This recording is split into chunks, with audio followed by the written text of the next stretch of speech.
Bismillahirrahmanirrahim. Perhatikan teman-teman semuanya. Temanya adalah terkait urgensi hafalan Quran dan adabnya. Menghafal Al-Quran seperti apa? Seperti kita membutuhkan pertolongan di saat emergensi. Seperti kita membutuhkan makan dan minum di saat kita amat luar biasa hausnya. Seperti di saat kita berada di perjalanan tersesat, tidak tahu arah kemana, dan kita butuh petunjuk, maka seperti itulah Al-Quran. Engkau meninggalkan Al-Quran sama artinya engkau membiarkan dirimu tersesat. Engkau biarkan tidak membaca menghafal Al-Quran sama artinya engkau hendak mengatakan aku tidak butuh syafaat. Padahal yang paling dibutuhkan dari mempelajari Al-Quran adalah ingin dapat syafaat. Apa itu syafaat? Pertolongan. Di saat kapan? Di saat momentum emergensi dan keadaan apapun. Kapan ada syafaat? Ada di dunia, ada di barzakh, ada di akhirat. Orang tidak ikut karena dia menghafal Al-Quran. Tidak ada orang yang menghafal Al-Quran hidupnya berantakan. Hidup orang yang menghafal Al-Quran itu setidaknya dia bisa umroh dan haji, padahal dia tidak punya kemampuan apa-apa. Tidak pernah terdengar oleh kita ahli fisika diumrohkan, ahli kimia dihajikan, tapi yang sering kita dengarkanlah hafizul Quran dihajikan, hafizul Quran diundang oleh kerajaan Saudi. Insyaallah. Barzakh, kalau di dunia saja tidak dimuliakan oleh Allah, bagaimana di barzakhnya? Ada kawannya di alam kuburnya. Jangan pernah mengatakan kuburan itu sepi. Tidak. Justru kuburan itu amat ramai sesuai dengan jumlah hafalan Al-Quran yang kita baca dan kita serius.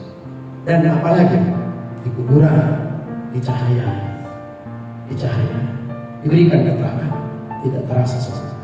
Di akhirat akan punya voucher, memberikan bantuan masuk surga buat ayah, ibu, orang yang menyekolahkan, orang yang membiayainya, orang yang memberikan fasilitasnya, orang yang membangun tempat ini, orang yang menyiapkan kursi untuk antum, orang-orang yang ia memberikan petunjuk untuk sampai kita menghafal Al-Quran. Voucher itu buat mereka, wabil khusus ayah ibu.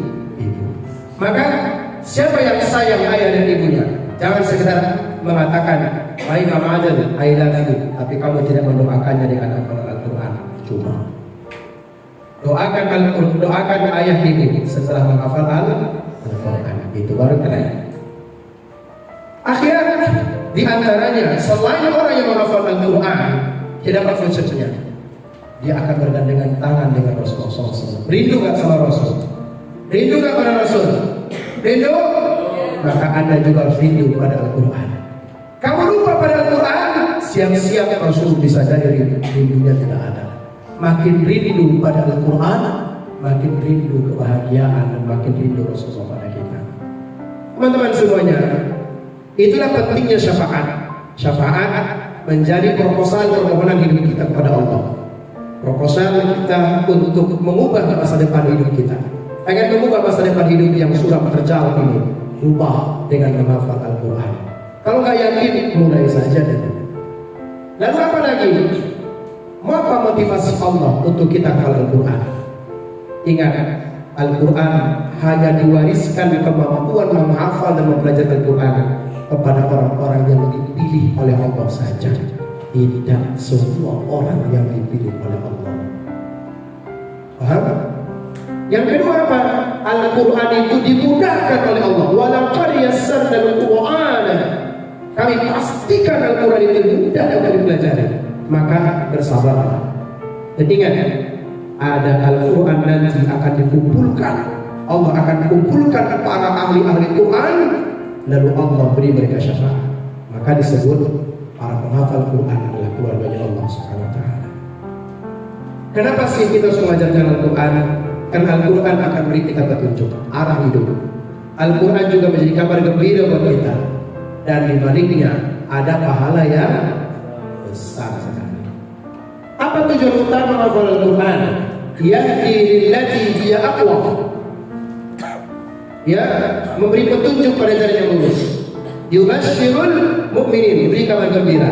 Lahum ajrun kabira, ada upah yang paling besar buat para penghafal Quran. Kenapa? Kamu sudah rela meluangkan waktu membaca Quran. Sudah rela ayah ibu menghabiskan uang dan biaya materi ke tempat ini. Maka Al-Quran nanti akan membalas itu semuanya. Apa konsep mudah menghafal Quran? Miliki niat yang bagus. Menghafal Quran harus memiliki jiwa yang tenang. Tenangkan jiwa dan pikiran. Kalau perlu menghafal Quran itu dengan gembira. Asal jangan tertawa. Menyesuaikan perilaku dengan Al-Quran. Tutur bahasanya lembut. Tapi yang paling penting, supaya Al-Quran itu menjadi mudah untuk dihafal, yang paling penting adalah jangan targetkan berapa yang harus dihafal, berapa juz yang harus dihafal. Jangan targetkan banyak, tapi targetkan sabarnya untuk menghafal. Apa tahapan teknisnya? Gunakan mushaf itu satu, seragam, tidak boleh berbeda-beda. Pastikan telah berwudu, paksa diri untuk memurojaah, karena yang paling berat adalah hal terberat dalam hidup adalah memurojaah kamu. Tapi kalau kamu cinta padaku, aku cinta padamu, buktinya aku pasti memurojaah kamu lebih banyak. Karena kadang-kadang orang-orang yang sudah lebih rindunya lebih tinggi kepada Al-Quran, dia pasti akan bersang rasanya hatinya bila tak murojaah dalam satu hari. Cari tempat yang nyaman ketika menghafal Quran. Lalu cross checkkan tajwid dan makhraj. Jangan pernah menyetorkan hafalan Quran kecuali sudah ditasniahkan dengan baik. Ya, ada Quran ada banyak. Di antaranya sebelum menghafal Al-Quran pastikan niatnya lurus. Ya, luruskan niatnya. Yang kedua, berwudulah. 3, salatlah, salat ajal, salat istikharah atau berdoalah. Ini adalah adab. Jadi kalau kamu rasanya butuh watak menghafal Al-Quran, cobalah melakukan cara yang beda. Ini dia, ada tips merawat hafalan Quran. Pertama, hati itu bisa mati kalau banyak ketawa. Maka ada 5 poin tadi yang justru membuat kita mudah lupa atau ingatannya terhadap apapun yang dihafalnya, termasuk hafal Quran, dia udah cepat lupa. Pertama, kasratul naum, terlalu banyak tidur. 2, kasratul akli, terlalu banyak makan. 3, kasratul dhahki, terlalu banyak tertawa. Yang keempat, kasratul kizbi, banyak bohong. Dan yang terakhir, kasratul kalam, kebanyakan bicara. Teman-teman, hal yang penting, wa kulu washrabu wa la tusrifu innahu la yuhibbul musrifin. Jangan ada yang menyia-nyiakan makanan. Kalau antum minum aqua, jangan sampai tidak habis. Kalau antum bawa botol aqua ke kamarnya masing-masing, pastikan dirapikan dan minum, jangan bersisa. Makan jangan dibuang dan jangan bersisa. Memakan sesuatu kemudian bersisa, hilang keberkahannya. Dan ingat, kenapa begitu pentingnya wa kulu washrabu ini? Makan dan minum itu jangan seperti adabnya syaitan. Syaitan itu adabnya tidak pakai basmalah, lalu bersisa. Kalau adab para penghafal Al-Quran mirip syaitan, pasti hafalannya hilang. Itu. Ini dia. Yuk baca bersama. 1, 2, 3.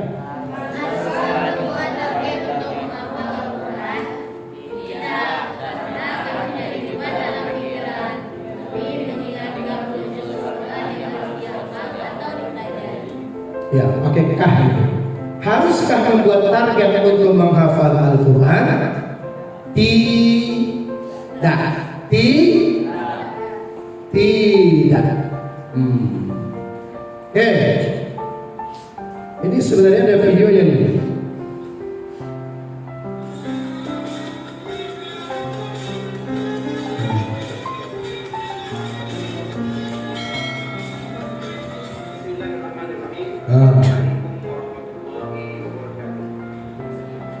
Beliau ini adalah guru kita dari Syekhul Azhar, utusan Mabu'uthul Azhar datang ke Indonesia. Namanya Dr. Muhammad Fathullah Zaki Zak. Mudah-mudahan beliau sehat selalu. Rabbuna yahfadhu wa yaj'alhu min sufufis salihin insyaallah. Salah satu yang kita diskusikan dengan beliau adalah apa cara utama menghafal Al-Quran. Di antara yang beliau sampaikan, cara utama untuk menghafal Al-Quran adalah jangan niatkan untuk mendapatkan karir dengan menghafal Al-Quran. Terlalu kecil. Jangan niatkan supaya bisa jadi imam di Tokyo. Jangan niatkan supaya bisa jadi imam di Dubai. Tapi niatkan lillahi ta'ala. Ya Allah, mau dimanapun posisiku nanti setelah aku hafal Quran, itu terserahmu ya Allah. Kalau posisiku menurutmu aku harus jadi PNS, aku jadi PNS ya Allah. Kalau menurutmu ya Allah aku hafal Quran harus jadi gubernur, aku jadi gubernur ya Allah. Kalau menurutmu ya Allah posisiku setelah menghafal Quran harus jadi pengusaha direktur, aku jadi direktur ya Allah. Terserahmu ya Allah. Ya. Ini terakhir. Tuh. Semuanya. An Ibnu Umar radhiyallahu anhu anna Rasulullah sallallahu alaihi wasallam qala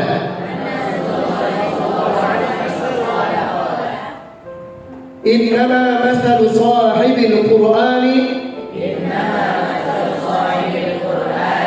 kamathalil ibil mu'arqalati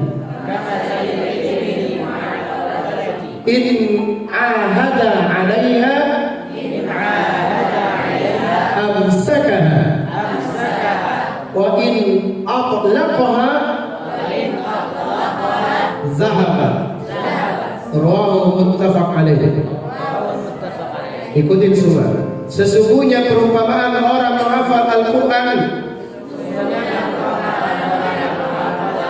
seperti unta yang diikat. Jika ia menjaganya, ia dapat menahannya. Jika ia melepaskannya, unta itu akan pergi.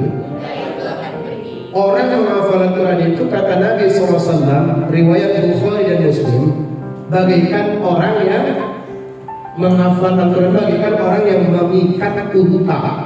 Dia taruh di sini, lalu dia pergi, dibiarin aja dah. Kira-kira apa yang terjadi? Hilang. Atau dia unta ditaruh, nggak usah diikat, pulang aja dah, dulu saja. Udah paham kok dia pulang kemana kandangnya. Kira-kira di situ lagi nggak dia? Oh enggak, dia pasti pergi. Karena itu teman-teman semuanya, saya mengajak untuk antum semuanya di malam hari ini adalah ya, sebagaimana Al-Quran disebut Al-Quranul Karim, maka muliakan cara bicaranya, muliakan niatnya, muliakan semangatnya, dan muliakan segala proses-proses menghafal Al-Qurannya. Kalau mulutnya tidak mulia, maka tidak ada kemuliaan yang akan lipat di kepalanya. Dan yang terakhir adalah ketika engkau menghafal Al-Quran, bersyukurlah karena kamu telah dipilih oleh Allah. Mudah-mudahan antum semua dan kita semua dan para guru-guru kita adalah orang-orang pilihan Allah dan disebut keluarganya.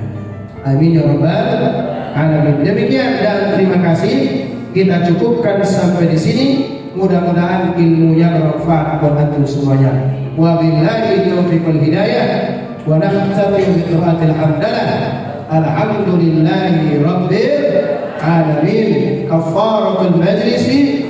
Subhanaka Allahumma wa bihamdika asyhadu an la ilaha illa anta astaghfiruka. Wassalamu alaikum warahmatullahi wabarakatuh.